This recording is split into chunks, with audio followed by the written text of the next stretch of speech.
असम की मशहूर सिंगर जुबिन गर्ग की मौत कोई हादसा नहीं थी, बल्कि उनको साजिश के तहत जान से मारा गया था। इसका खुलासा एसआईटी ने किया है। असम के मुख्यमंत्री हिमंता बिस्वा शर्मा ने खुद इस बात की जानकारी दी। उन्होंने बताया कि जुबिन की मौत के सिलसिले में जिन 5 लोगों को गिरफ्तार किया गया है, उन सभी पर हत्या का मुकदमा दर्ज किया गया है और 8 दिसंबर तक इस केस की चार्जशीट फाइल कर दी जाएगी। जांच में यह भी पता चला है कि जुबिन को जहर देकर मारा गया था। सिंगापुर पुलिस से मिली टॉक्सिकोलॉजी रिपोर्ट और पोस्टमार्टम रिपोर्ट ने इस बात की पुष्टि की है। जुबिन का पोस्टमार्टम 2 बार हुआ था, पहली बार सिंगापुर में और दूसरी बार गुवाहाटी मेडिकल कॉलेज में। दोनों रिपोर्ट्स अब असम पुलिस की सीआईडी और जुबिन की पत्नी गरिमा गर्ग के पास हैं। केस में एक और सनसनीखेज मोड़ तब आया जब पता चला कि जो गिरफ्तार हुए हैं ऑर्गेनाइजर श्याम कानू महंता असम के पूर्व डीजीपी भास्कर ज्योति महंता के भाई हैं। इसके बाद भास्कर ज्योति महंता ने 5 नवंबर को नैतिक आधार पर सीआईसी यानी चीफ इंफॉर्मेशन कमिश्नर के पद से इस्तीफा दे दिया। लेकिन एक सवाल का जवाब आज तक नहीं मिला कि आखिर हकीकत में 19 सितंबर को सिंगापुर में हुआ क्या था। Zubeen Garg north east India festival के 4थे एडिशन में परफॉर्म करने सिंगापुर गए थे, जो 20-21 सितंबर को होना था।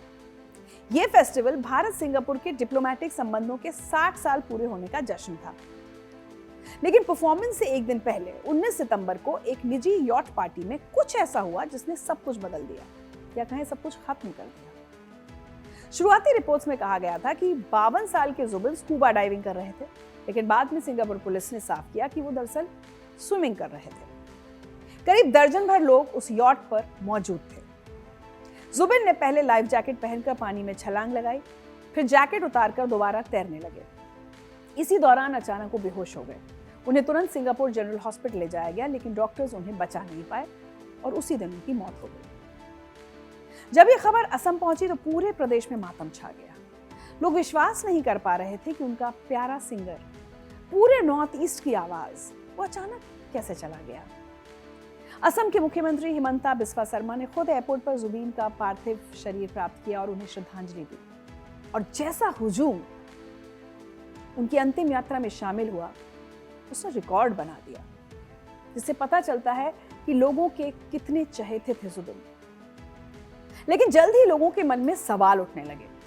क्या सच में ये सिर्फ एक हादसा था? एक स्वस्थ व्यक्ति अचानक तैरते समय कैसे बेहोश हो सकता है? इन सवालों के जवाब मांगते हुए असम के लोगों ने अलग अलग जगहों पर 60 से ज्यादा एफआईआर दर्ज कराई थी। माहौल इतना तनावपूर्ण हो गया कि असम सरकार को सीआईडी के तहत एक स्पेशल इन्वेस्टिगेशन टीम बनानी पड़ी।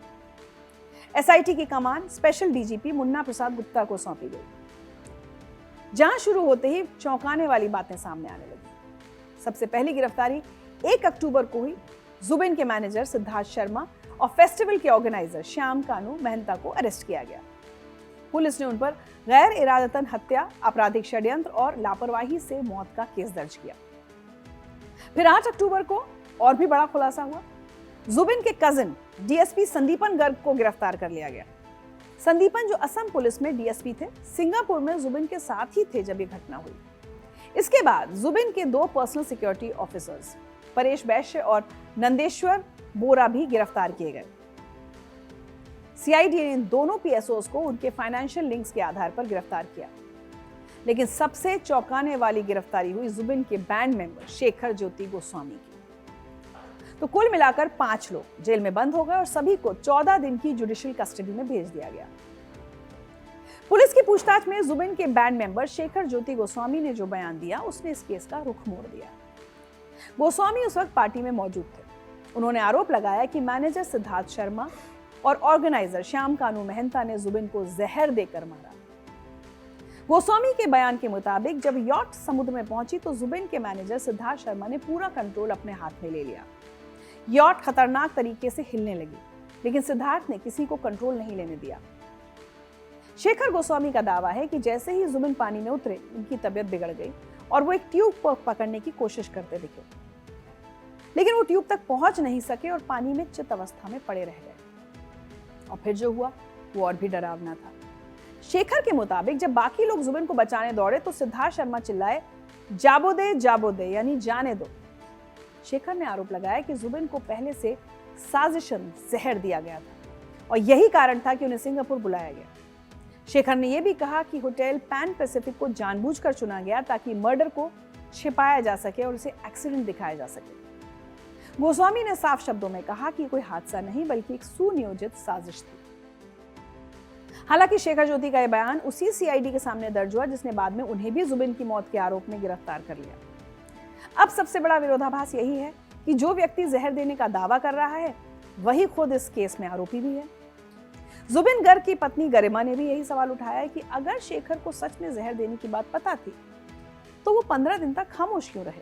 उन्होंने पहले ही पुलिस को सच क्यों नहीं बताया? ये सवाल बेहद अहम है, क्योंकि अगर शेखर सच में गवाह थे और उन्होंने हत्या होते देखी थी तो उन्होंने फौरन पुलिस को क्यों नहीं बताया? क्या वो भी इस साजिश का हिस्सा थे या फिर उन्हें डराया गया था? ये सब बातें अभी जांच का हिस्सा हैं। खैर, एसआईटी ने मामले को बेहद गंभीरता से लिया और mutual legal assistance treaty MLAT के तहत सिंगापुर के अधिकारियों से सहयोग मांगा। भारत सरकार ने भी इसमें मदद की। 31 अक्टूबर को एक बड़ी सफलता मिली। सिंगापुर पुलिस ने toxicology report, final postmortem report और Singapore port and marine authority के दस्तावेज भारत को भेज दिए। एसआईटी चीफ मुन्ना प्रसाद गुप्ता ने बताया कि अब तक 100 से ज्यादा लोगों से पूछताछ की जा चुकी है। इनमें गवाहों, जुबिन के साथी और इवेंट ऑर्गेनाइजर्स शामिल हैं। टॉक्सिकोलॉजी रिपोर्ट से यह साफ हो गया कि जुबिन को जहर दिया गया था। केस में एक और विवादास्पद मोड़ भी आया। गिरफ्तार ऑर्गेनाइजर श्याम कानू मेहता असम के पूर्व डीजीपी भास्कर ज्योति मेहता के भाई निकले। जब 4 नवंबर को किसी ने चिट्ठी लिखकर बताया कि वो उनके खिलाफ आरटीआई एप्लीकेशन फाइल करने वाले हैं, तो भास्कर ज्योति मेहता ने तुरंत अपनी जिम्मेदारी समझी और अगले ही दिन 5 नवंबर को सीआईसी पद से इस्तीफा दे दिया। उन्होंने मीडिया से कहा कि मैंने सोचा कि मुझे अपने पद की गरिमा बनाए रखनी चाहिए और किसी भी तरह के शक से दूर रहना चाहिए, इसलिए नैतिक आधार पर मैंने इस्तीफा देने का फैसला किया है। अब केस अपने अंतिम चरण में है। मुख्यमंत्री हिमंता बिस्वा शर्मा ने कहा है कि एसआईटी 8 दिसंबर तक चार्जशीट फाइल करने के लिए तैयार है। चूंकि घटना विदेश में हुई, इसलिए गृह मंत्रालय की मंजूरी जरूरी है। शर्मा ने केंद्रीय गृह मंत्री अमित शाह से मिलकर जल्द मंजूरी देने का अनुरोध किया है। इसके अलावा असम सरकार ने एक जुडिशियल कमीशन भी बनाया है, जिसकी अध्यक्षता हाईकोर्ट के जज जस्टिस सौमित्र साइकिया कर रहे हैं। मुख्यमंत्री ने आश्वासन दिया कि सरकार पूरी पारदर्शिता के साथ जांच में सहयोग करेगी। लेकिन अभी सबसे बड़ा सवाल यह है कि आखिर जुबिन को मारा क्यों गया? क्या पैसे का मामला था, कोई पुरानी दुश्मनी थी, या फिर कुछ और? एसआईटी की जांच इन्हीं सवालों के जवाब ढूंढ रही है। लेकिन सोच कर देखिए, रूह कांप जाएगी सोचकर। वो लोग जो हमारे सबसे करीबी हों, वो लोग जिन पर हम सबसे ज्यादा भरोसा करते हों, जो हर वक्त हमारे आसपास रहते हों, वही हमारी मौत की साजिशें रचे तो क्या हो?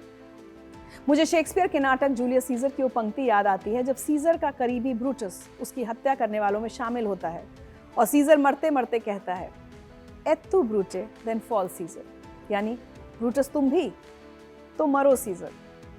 शायद जुबिन ने भी ऐसा कुछ सोचा होगा अपने अंतिम क्षणों में।